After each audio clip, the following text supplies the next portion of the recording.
माझे नाव जयराम मनोहर भोये, मनखेड उपसरपंच. नडकदरी या गावात 8 ते 10 दिवसापासून MECB वाल्यांनी लाईट कट केलेली आहे. त्यांना आम्ही वारंवार फोन करून कॉल करून त्यांना आम्ही म्हणतो की जे गावामध्ये लाईट जोडून द्या, परंतु त्यांची बोलण्याची भाषा जरा वेगळीच.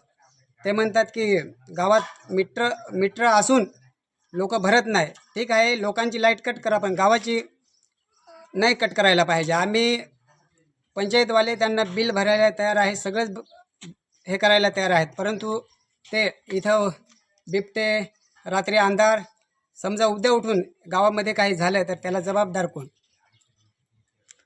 मग ह्या गोष्टी ऐकत नाही, मग याच्या पुढे तुम्ही काय करणार आहे? हे गोष्टी जर ते ऐकत नसेल तर आम्ही जनता रस्त्यावर उतरू, एकतर आंदोलन करू, अन्यथा आंदोलन घेऊन त्यांच्या कार्यालयात जाऊ, असे आमची ग्रामस्थांची वतीने आम्ही मागणी करीत आहे.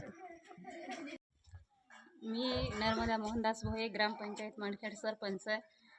इथं नडकदरीमध्ये 8-9 दिवसापासून लाईट बंद केलेली आहे. तरी आमची एवढीच इच्छा आहे की जे मीटरवाले त्यांचे वैयक्तिक तुम्ही कट केले तरी चालेल, पण जी पोलावरती लाईट आहे ती तुम्ही चालू ठेवा. आम्ही बिल भरायला तयार आहोत, कारण दरवर्षी आम्ही बिल भरत असतो त्यांचे. तर आता आम्ही पण भरणारच होतो, पण थांबा बाबा 2-3 दिवस म्हणून आम्ही थांबवले. ते तर आम्ही भरायला तयार आहोत, तर जेणेकरून समजायचा लोकांची अडचण नाही येणार, गैरसोय होते, ही त्यांनी तात्काळ पूर्ण करून, आणि जे मीटरवाले ते कट करले तरी चालेल, पण मग पोलावरची चालू ठेवायला पाहिजे, एवढी आमची ग्रामस्थांची इच्छा आहे.